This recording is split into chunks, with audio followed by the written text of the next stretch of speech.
Hi everyone! So in this video I'm going to go over some tips on how to plan your first Disney World vacation.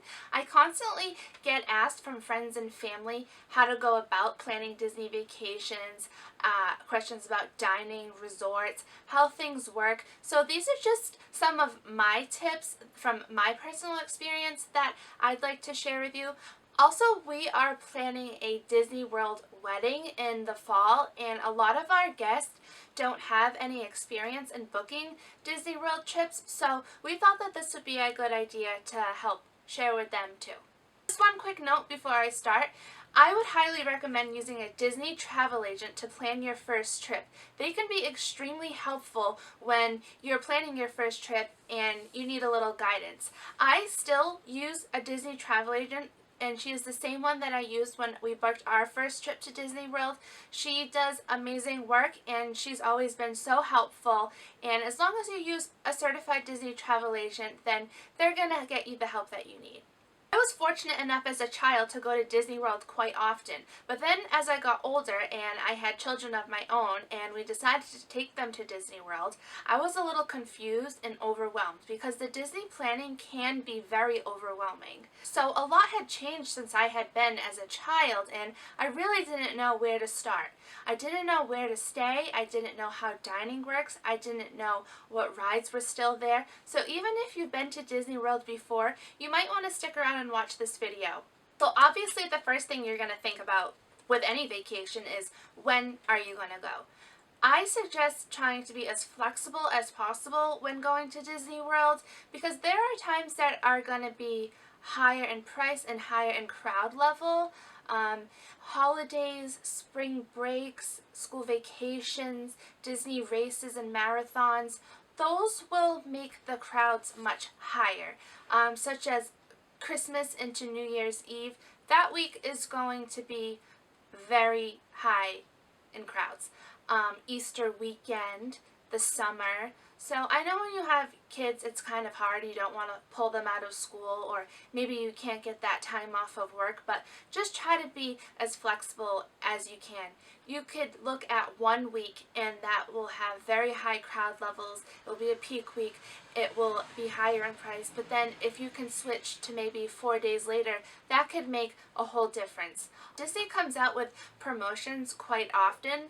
One of them is free dining, and that is kind of coming around a little less each year, but it's around the fall usually. Say free dining was offered, that kind of brings in more people too. So the fall has been getting a little heavier in crowds lately, but you just have to do what you have to do. It's not going to ruin your trip if you have to wait in line a little longer than average, or you know, it's just a little busier. It'll be okay.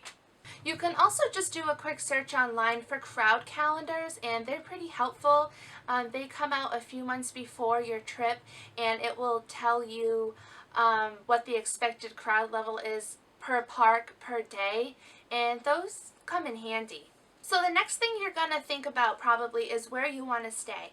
Do you want to stay on Disney property, or do you want to stay off-site? I prefer to stay on Disney property because we fly in and we don't rent a car. So a perk of staying on Disney property is you have the ability to use their free transportation. I only stayed off-site one time when I was a little younger, and we were traveling with a big group. So I don't really have much advice on that, but if you do have like a larger family, then staying off-site might be a better option for you. So Disney has 3 levels of resorts: value, moderate, and deluxe. That will play a huge factor in choosing where you're going to stay. There are a ton of Disney resorts, but breaking them down into, okay, do I want to stay at a value, a mod, or a deluxe? That will really be helpful for you. A value resort is going to be your most affordable option, and then a deluxe resort is going to be a lot higher than a value resort. It's really just all up to what's in your budget and how much time you'll be spending at that resort. We do prefer to stay either moderate or deluxe. The moderate resorts, there are 4 of them. We've stayed at 3 out of 4 of them. I would stay there any day. They're beautiful, and there's a lot to do there, and especially with moderate and deluxe and value, I highly recommend planning a resort only day. Say you're going to Hollywood Studios and only plan on doing a half of a day, just a few hours. Use the rest of that time and enjoy the resort. Disney does such a good job with their resorts. There hasn't been one that I've stayed at that I didn't like. I could go on vacation and just stay at a Disney resort without the parks. They really are amazing. So I highly, highly suggest choose some downtime because you're probably going to need it and just take in everything that your resort has to offer. For example, one time we were staying at the Animal Kingdom Lodge and we were by the pool and just planned on maybe going for a swim for an hour or so. But as I'm sitting there, soaking it all up, thinking to myself, my gosh, this place is gorgeous, we decided to skip the park that we had planned for that night and just use it as a pool day and enjoy the resort at night. It really, I can't describe how wonderful these resorts are. And you're not going to be disappointed or have a trip ruined because you chose to stay at one resort than the other. You really can't go wrong. It's just all up to your budget and your choice. I really can't express how much I love the resorts. So one time we stayed at Port Orleans and it was during Halloween time. It was actually on Halloween night and we had chose to stay in at the resort because the resort was throwing this amazing Halloween party. We didn't pay extra for it, or it wasn't a special, we didn't have to make any special payment. It was just something that the resort chose to do, and some of the resorts do stuff like that. So we had characters come to the resort, which was amazing. So you didn't have to wait in line really to meet a character, and you had a longer interaction with them. We met Tiana and I'll never forget the conversation we had with her. They also had trick-or-treat stations set up. They had games and activities for the kids. They played Hocus Pocus at night on a big movie screen and we laid out on the grass. It was just awesome, and they really do know what they're doing. And one more thing on the resorts. If you're staying at either the Polynesian, the Grand Floridian, or the Contemporary Resort, those are monorail resorts. So staying on Disney property, you are able to use the Disney bus transportation. It's included when you're staying on property. So no matter where you stay, there's going to be a bus that will pick you up at your resort, and it will bring you to whichever park or Disney Springs that you would like to go to that day. But if you're staying at any of those 3 monorail resorts, you have the choice to use the monorail to get to Magic Kingdom or Epcot. There are also boats at certain resorts, so there's about 3 different kinds of transportation you could use if you don't have a car, which we never do. Or you could choose to use an Uber if you're trying to get from maybe one resort to another in a good amount of time. You definitely can use an Uber, but there are also boats that we took one from, we were staying at the Wilderness Lodge, and we took a boat from there to, a ferry, they call it. We took one from there to the Magic Kingdom, and it was a really pretty ride. We've taken a boat from Magic Kingdom to Fort Wilderness when we did Mickey's Backyard Barbecue. And if you stay at Port Orleans, a little added bonus, and you want to go to Disney Springs, they have a boat right at Port Orleans that will take you on a little ride to Disney Springs. So if you want to skip the buses, I highly recommend that boat ride. It's very pretty. There are certain dates that you're going to want to keep in mind when planning your Disney World trip. The first one, and one of the most important, is the 180-day mark. When you are at 180 days out from your check-in date, you are able to make your dining reservations. This is so important because if you wait until your 179th day, you may not get the reservation at the restaurant of your choice. These book fast. And dining locations are harder to get than others may be.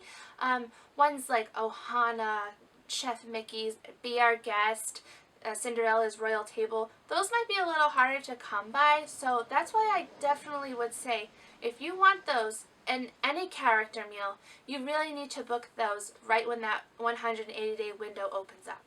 Now, certainly, if you didn't get your reservation on that 180th day, you can still look every day as much as you want up until your check-in date, or even while you're there, you could just log into the app and see if something comes available. And there have been times when I had wanted a reservation and I didn't get it, but then later down the line, as I was checking every so often, I ended up getting it. So don't lose hope.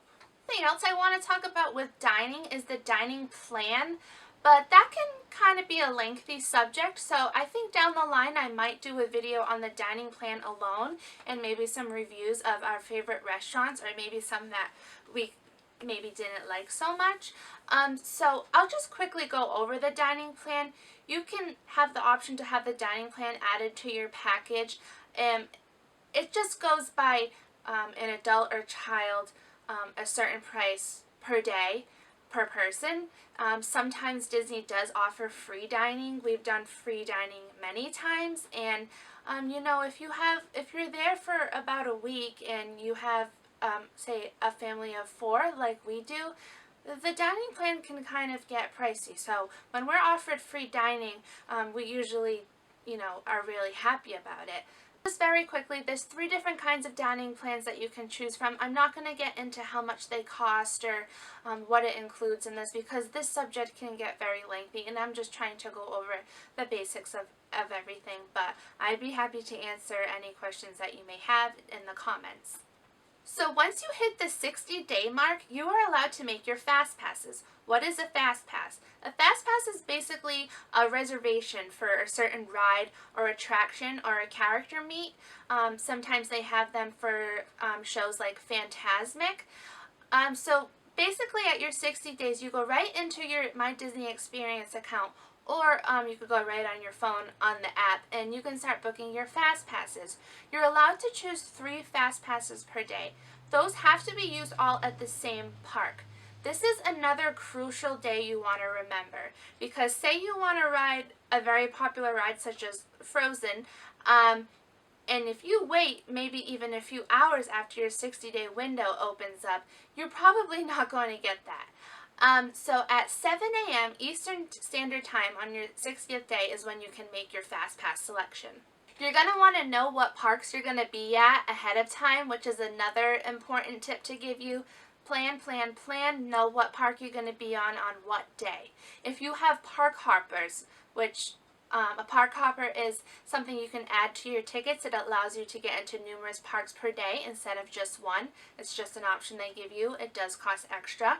If you have park hoppers, you still have to use those Fast Passes at only 1 park per day. So you choose your 3 Fast Passes on your My Disney Experience account.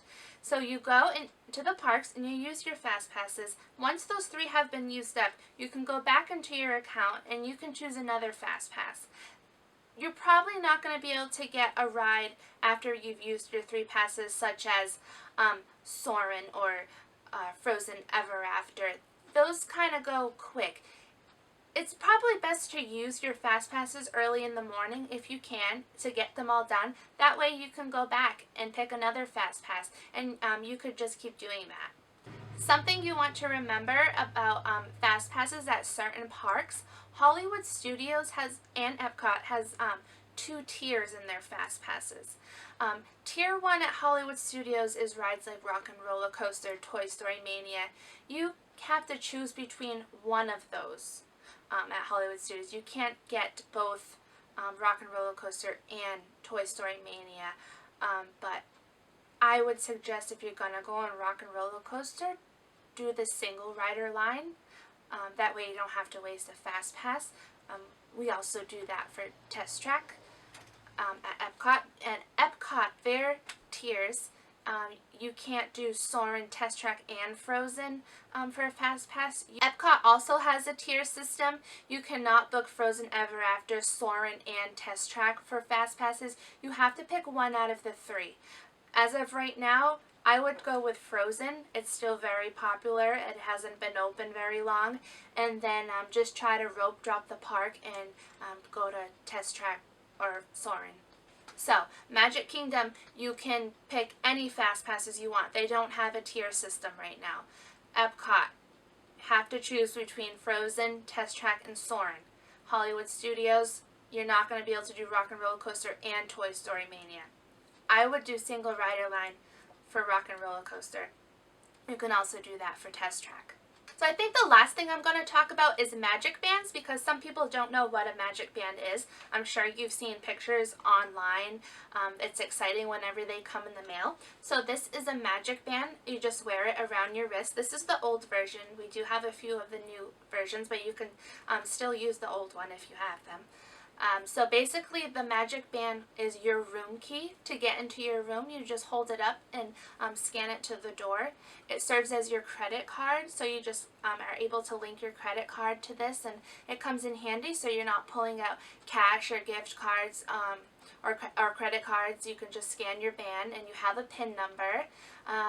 Your dining plan, if you're on the dining plan, that's also in your magic band, and you do the same thing. You scan it and you tell them you want to use a quick service credit or a snack credit. Your magic band also holds your fast passes. So when you're going on a Disney World ride or attraction, they'll usually have two lines. One is your standby line, where if you don't have a fast pass, you go into that line. The other one is going to be your fast pass line. They have a little stand that has a glowing Mickey on it, and you just put your magic band Mickey to Mickey, and it will light up. And if you have to go during your fast pass time, you have an hour for your fast passes. So anytime between that hour, you go and use your fast pass. It also serves as your photo pass. If you have the photo package and the photographer takes your picture, he just scans your band, and then you go into your little My Disney Experience app and you get to see your pictures. So I think that's about all I'm going to talk about for this video. I kind of just skimmed over these topics. I can always go into better detail on them in separate videos. Again, these are just my personal opinions. I don't think I'm a Disney expert, if that's a thing. I do love it. It is my passion, and we go often. But everybody has their own thoughts of the way to do Disney World, and everybody's different. I just think the number one thing is to go with a plan.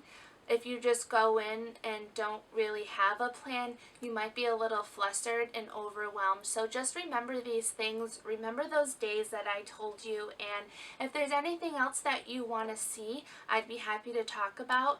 I do plan on doing these videos quite regularly. So if you could subscribe to my channel, that would be great.